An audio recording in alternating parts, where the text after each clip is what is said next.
پاکستان کے اندر عاشورہ کا دن کب ہے اور عاشورہ کا دن کی فضیلت کیا ہے؟ رسول اللہ صلی اللہ علیہ وسلم عاشورہ کے دن کیا عمل کیا کرتے تھے؟ آپ صلی اللہ علیہ وسلم سے کون سا عمل ثابت تھا؟ تو آج کی اس ویڈیو میں ان باتوں پر بات کروں گا۔ پہلی بات، عاشورہ کے دن کی فضیلت کیا ہے؟ عاشورہ کے دن کی بڑی فضیلت آئی ہے حدیث پاک میں۔ رسول اللہ صلی اللہ علیہ وسلم نے ارشاد فرمایا کہ جو شخص عاشورہ کا دن روزہ رکھے گا، عاشورہ کے دن سے مراد 10 محرم الحرام، اسلامی تاریخ چاند کی تاریخ کے مطابق، یعنی چاند کی 10ویں تاریخ کو، محرم الحرام کی 10 تاریخ کو عاشورہ کے دن روزہ رکھے گا، فرمایا کہ ایک دن کا روزہ پچھلے ایک سال کے گناہوں کے لیے کفارہ بن جاتا ہے۔ اندازہ کریں اتنی بڑی فضیلت ہے کہ جو شخص عاشورہ کے دن روزہ رکھتا ہے، اللہ تعالیٰ اس کے پچھلے تمام گناہ معاف فرما دیتے ہیں۔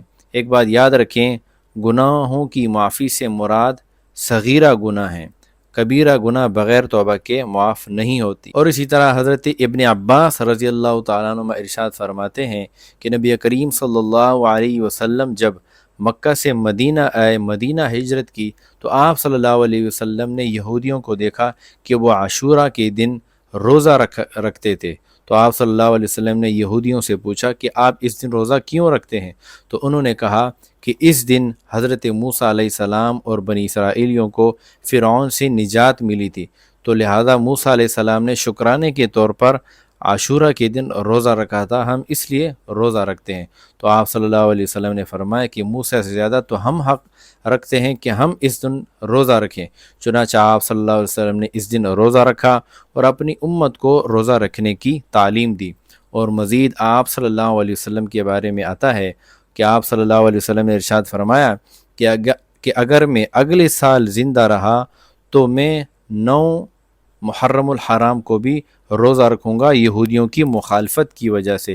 یہ عمل اس لیے آپ صلی اللہ علیہ وسلم نے کیا تاکہ یہودیوں کے ساتھ مخالفت ہو جائے، کیونکہ یہودی بھی 10 محرم الحرام کو روزہ رکھتے ہیں، مسلمان بھی اگر 10 محرم الحرام کو روزہ رکھیں گے تو یہودیوں کے ساتھ مشابہت لازم آئے گی۔ لہذا اس مشابہت کی وجہ سے آپ صلی اللہ علیہ وسلم نے فرمایا کہ اگر میں اگلے سال زندہ رہا تو میں 9 محرم الحرام کو بھی روزہ رکھوں گا۔ تو لہٰذا آپ صلی اللہ علیہ وسلم اگلے سال تک زندہ نہ رہ سکے تو آپ صلی اللہ علیہ وسلم اس دنیا سے پردہ فرما گئے۔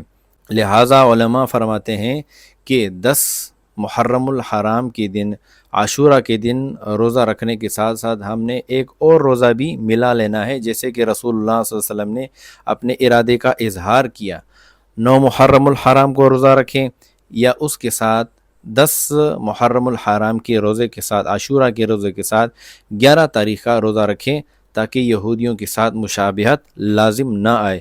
تو آپ کوشش کریں عاشورہ کے دن روزہ لازمی رکھیں اور ایک روزہ اور بھی آپ اس کے اندر ایڈ کریں، 9 تاریخ کا روزہ یا 11 تاریخ کا روزہ آپ ایڈ کریں۔